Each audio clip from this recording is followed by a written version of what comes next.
Did you have a favourite teacher? Like one who noticed you or saw something in you or showed like a kindness or even inspired you? Gather ye rosebuds while ye may. The Latin term for that sentiment is carpe diem. Now, who knows what that means? Carpe diem. That's to seize the day. Very good, Mr. Meeks. Meeks. Another unusual name. Why does the writer use these lines? Because he's in a hurry. No. Ding! Thanks for playing anyway. Because we are food for worms, lads. Oh, in so many ways, that seems like such a beautiful example of teaching and so old school in so many ways as well. Because today, many teachers act as emotional support, guidance counsellors. Like in New South Wales, soon they'll be teaching consent, and that is on top of English, maths, science and history. Teachers today report record levels of burnout, anxiety and depression, and that was before the pandemic. So who is there to support the teachers? Well, the complexities of teaching is what English teacher Brendan James Murray explores in his new book, The School. And he joins me now from Melbourne. Welcome to The Drum. Hi, thank you very much for having me on. And congratulations on your book, which is full of so many beautiful stories. You're obviously a teacher who, with strong empathy, who notices and cares for your students and gets very involved in their lives and also in their hopes. What is it that makes a good teacher? And has that changed over time?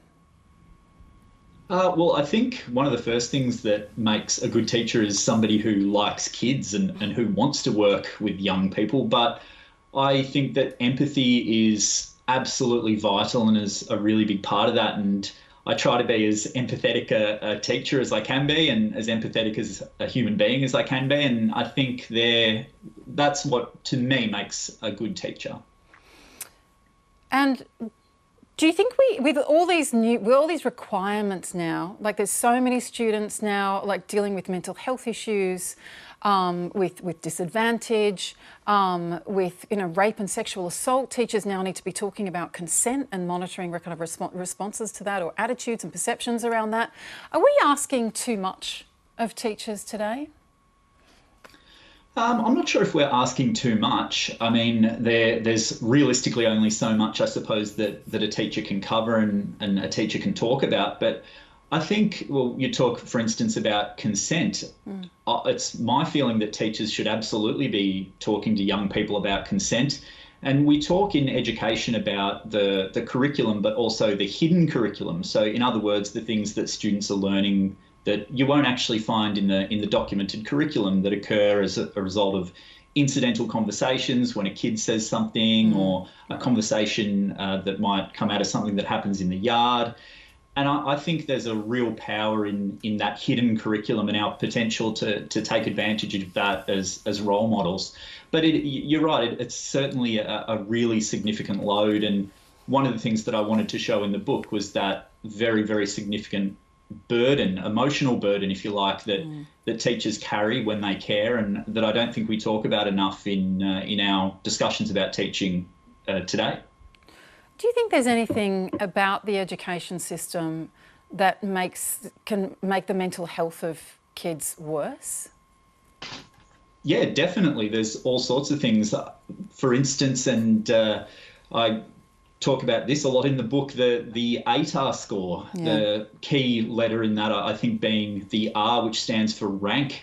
And I think a lot of people who aren't teachers or who don't have children who are going through getting an ATAR score, they think that the ATAR is some objective measurement of competence in a traditional sense, but it isn't. It's just a huge rank. We get all the students across Australia and we put them in this huge snaking line where we order them so that tertiary institutions can make choices about who gets to go into what course. And I think there's just an inherent competitiveness to that can be quite counterproductive and detrimental to young people's mental health. And also we know too that the best learning occurs when young people collaborate and cooperate and share. You put two students together and they'll each cast light into the gloom of the other's misunderstandings. And then they get to year 12 and we say, well, guess what? You're all competing with one another. And I think it's sort of self-evident that that can be damaging to young people and how they feel and their relationships with their peers. Yeah, and you tell the story of, I know you changed names to protect identities, of Maya and Claire, right? And Claire was really struggling in exam, had a kind of panic attack and left, and you consoled her, another teacher consoled her. She ended up kind of summoning the courage to go back in, and yet her friend was sitting with the guilt that she had not gone out. Exactly. So Maya saw her friend run from that exam room, and she had this moment where she just thought, I need to go after my friend. I need to support her. I need to care for her because she's having this horrible, horrible moment right now. But then as Maya described it, it's like she heard this little voice in her head that said, no, you can't go and support your friend. That's not important now. The exam's more important. And I can say, as somebody who's soon to become a father for the first time, I asked myself the question of, what kind of a child do I want to raise? And I'd want to raise the child who actually goes after their friend and goes and follows their feelings of empathy rather than their sense that the ATAR score is the most important thing on earth. And that's no criticism of Maya, because it's the system itself in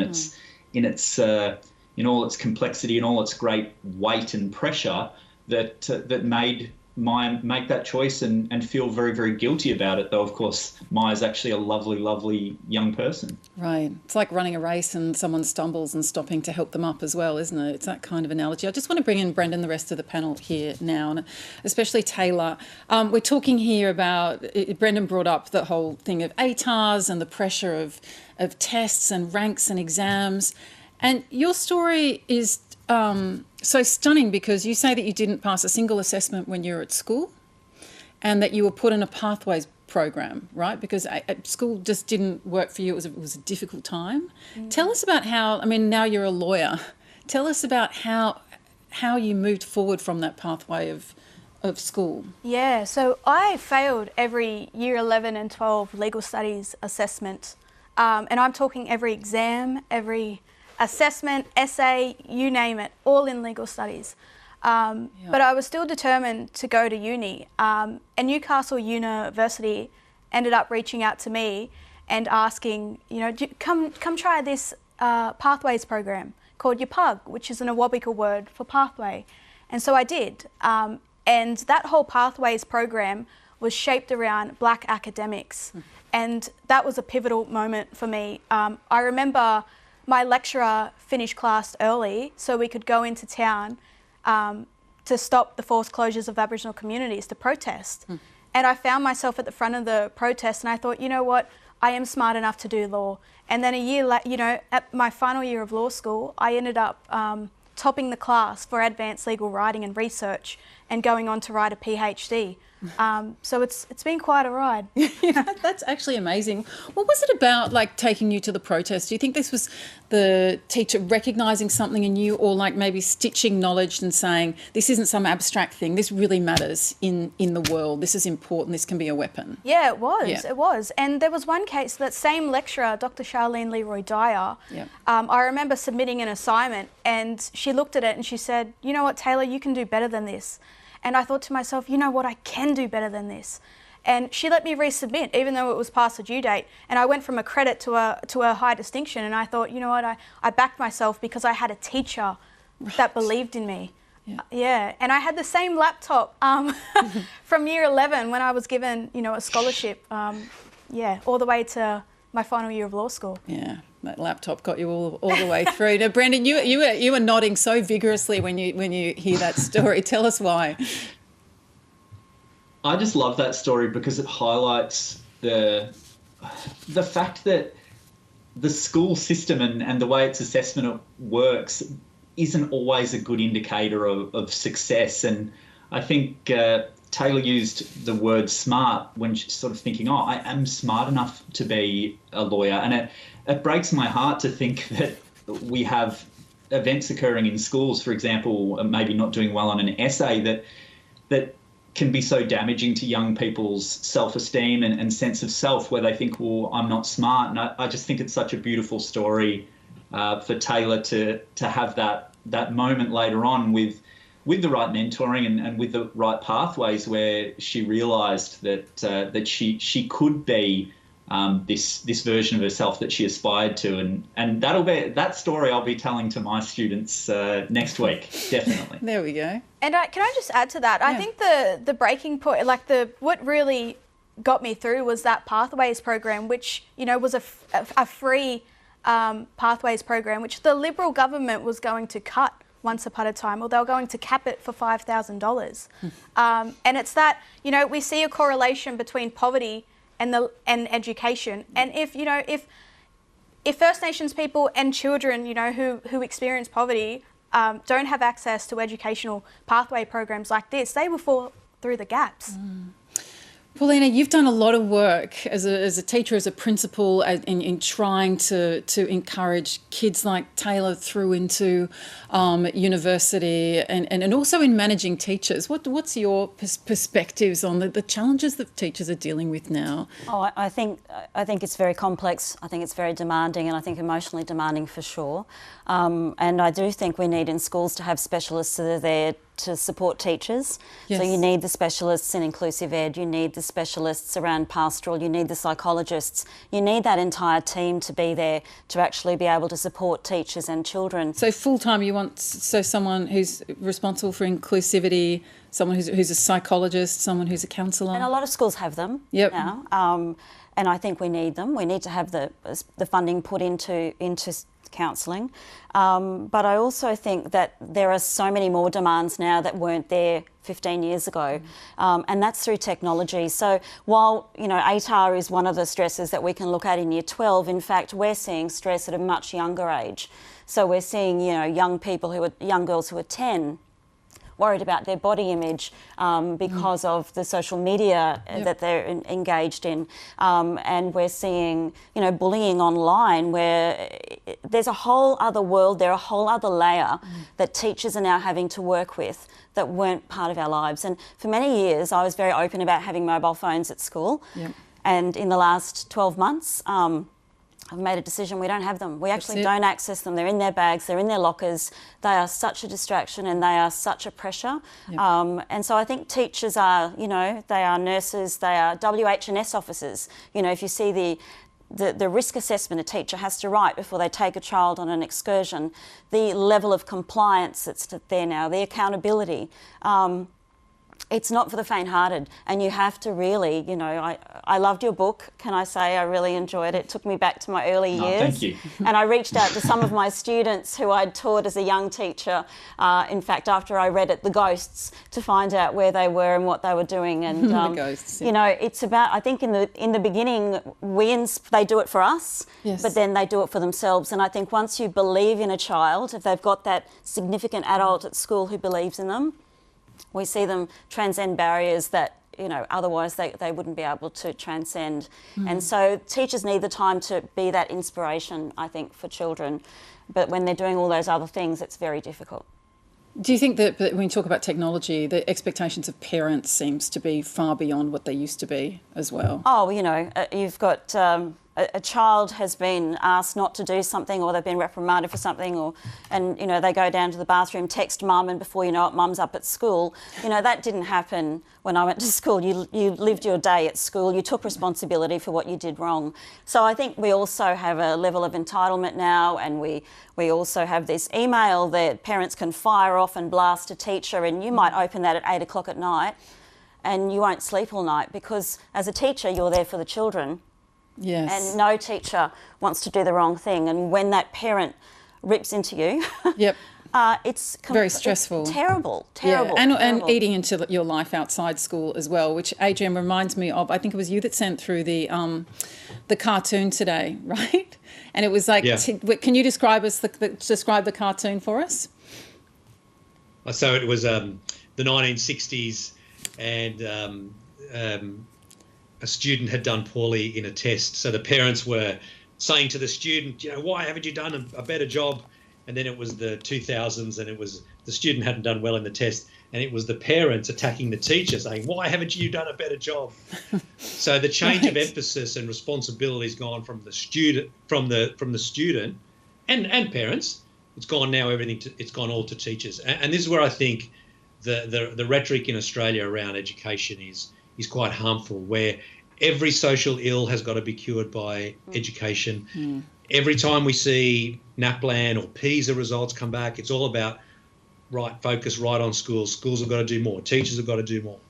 When in actual fact, the biggest influence on students' outcomes are what happens outside schools, what's happening in their community, in their families, in their personal lives. Schools obviously have an important part to play, but more than half of it is determined by where they live, who they socially interact with, the attitudes of their parents, whether they went to preschool, all these other things are outside the responsibility of principals and teachers. And I've got to say, in my life of all the teachers who may have left teaching or that I've talked to about teaching, very few say I left teaching because of the children. Most of them that I've ever spoken to say the thing I didn't like about teaching was the grown-ups, either parents or other staff or people within the system, whether it's a government department or a system, whatever. It was often the adults more so than the children. And this is even in some of the most difficult schools in the country. I said, love the kids, really difficult circumstances, but gee whiz, dealing with the adults was painful. Paulina, did that give you a welcome reprieve then last year with COVID and you didn't have to deal with parents so much? Parents still had access to email. Look, I think there was a lot of fear last year, and I think we saw some parents, particularly of Year 12, extremely worried. Sure. So I think it was very stressful for them, and it was very stressful for them. Some people must have been feeling some sense of relief. But Greg, Julia, some of the schools, some of the schools that I visited in the last year said what they. The upside, not many upsides, but one upside of COVID was very few disruptions. So parents couldn't come to the school unannounced. When schools welcome parents in an orderly way, right? But they couldn't come unannounced. There were no sports carnivals. There were no trips to rep soccer or rep netball or whatever it was. They actually could just get on with the job. Teachers didn't have to leave to go and do, particularly these were country schools, didn't have to go to Sydney or Melbourne to go and do their professional development. They did it all in school. They actually said that was one of the positives that came out of it, stability and lack of interruptions. Greg, do you think we have it right when it comes to what we ask of our teachers today? I think teaching is a magnificent vocation, and hats off to teachers entirely. I myself don't mind a bit of competition, and I certainly think exams are a very good thing. I had 3 sons, they're all in their 30s now, we've got a swag of grandkids. When our kids were at a primary school, state school in a very inner city part of Sydney, there was no homework. And we went and saw the principal and asked why, and he said, well, your kids would do the homework, but some other kids might not, and they'd feel disadvantaged if they weren't doing the homework. So my wife and I, we thought the whole experience was so lacking in intensity that we put all 3 boys in a local maths tuition class. It was a very Asian part of the city. And all the other kids in maths tuition were Asian Australian kids, very motivated parents, and their brains were buzzing with brilliance. And, is the supposition that they should be held back so that everybody can feel sort of kumbaya about everything. I think the main job of schools is to teach the substance of the subjects, and the teachers influence kids in a normative way through their own exemplary characters and behaviour. I can't remember what teachers said to me, but I can remember teachers that I thought were great people and that I got a lot from. So I'd like the curriculum to be less crowded, more focus on the core stuff. All the international comparisons show we're doing very, very badly compared to countries like Singapore, Taiwan, South Korea, and we keep spending more money and going further down the ladder. I think I might bring Brendan in to respond to that. Yeah, the one area I'd disagree there is I don't think a teacher's primary job is to teach subjects. I think a teacher's primary job is to teach children. And I want to go back actually to something that Taylah said that really moved me when she was talking about funding cuts and equity, things like that. She made reference to the fact that she had the same laptop for many, many, many years, and that may or may not have been because she was unable to get another one. One of the things that is really emotionally challenging for teachers is when we know we can offer things and we know what we need to offer to young people, but we don't have the funding to do it. I remember recently my wife's also a teacher, were driving to have dinner one night, and we passed this huge, beautifully illuminated billboard advertising a local private school. And we just looked at one another and said, just think of the things that we could do for our students if we had that kind of money. And it probably wouldn't be an exaggeration to say that the cost of just that billboard probably exceeds the 12-month budget for my school's English department. And I think for that inequity, that disparity to exist in a modern country like Australia is really quite baffling, and a lot of the emotional load on teachers comes from that. In your book, Brendan, you have a lot of lovely moments where you talk about things that you have learnt from students, right? And you've learnt from the kids around you. And we've already had Adrian saying that it's the best part of the job, and people are more likely to leave for adults and students. Can you tell us about the story of Wambui?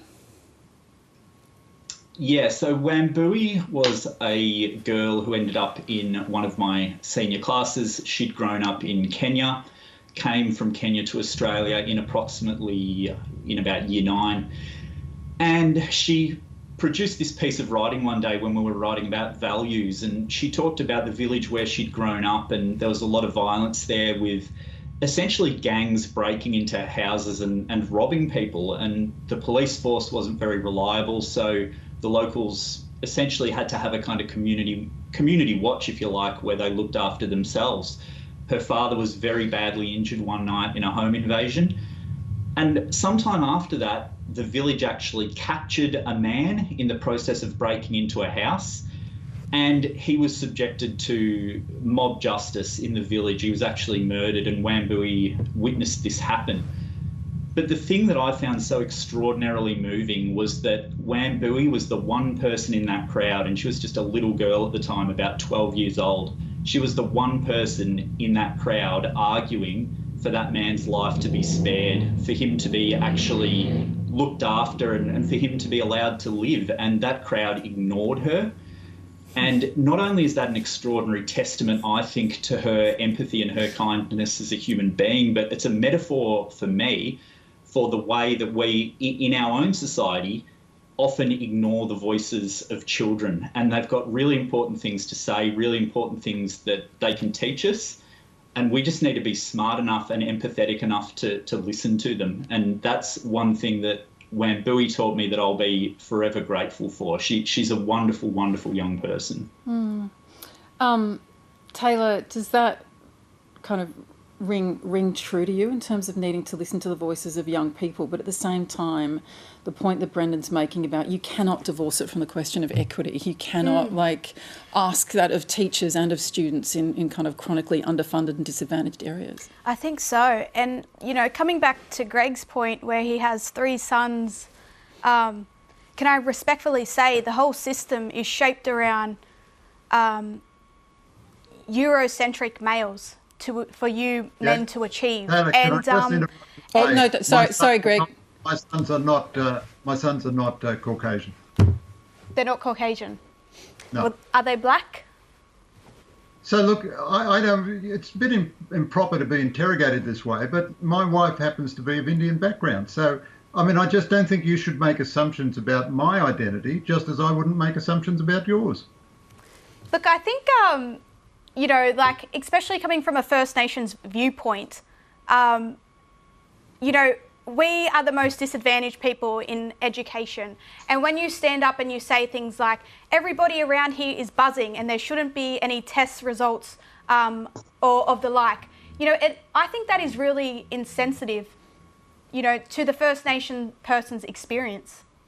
And you probably won't understand that because you probably haven't been exposed. But I never said anything like that. Oh, well, you were talking about people buzzing with the kind of like the challenge and the intellectual excitement and the tutoring, and I think that's what you were talking about. People kind of flourishing in a particular area. It was the most multiracial classroom you could ever imagine. Okay, so but if we bring it back to kind of the experience that you're talking about, what is it that we don't hear when it comes to how important, how different your experience can be. I mean, First Nations people, you know, and I don't want to speak for everybody, this blanket conversation, Yeah. but, you know, there's not this buzzing mentality because we have chronic mental illnesses in our communities. We are the sickest, we are the poorest people in this country. So there's no way we can be walking around buzzing over a math competition. Was there a point ever though that when you finally got through all your exams, that you were kind of, if you weren't buzzing, you were proud of yourself and you were proud of like what I mean, you'd of course, done? because I'm standing on the shoulders of giants, Yeah. because I was surrounded by First Nations academics who drove me, who already led the way, and they got me there, and I was buzzing over that. Yeah. And the teachers that you had along the way. Now, Adrian, one thing that you've been doing lately, the Commonwealth has been doing a review of teacher training, and they interviewed you for it. What did you say to them about preparing teachers for this host of things that we've been discussing on the show tonight? Yeah, and we tried to deal with this to some degree when I was the Minister for Education in New South Wales, and we introduced literacy and numeracy test for students who are doing a teaching degree in their third year.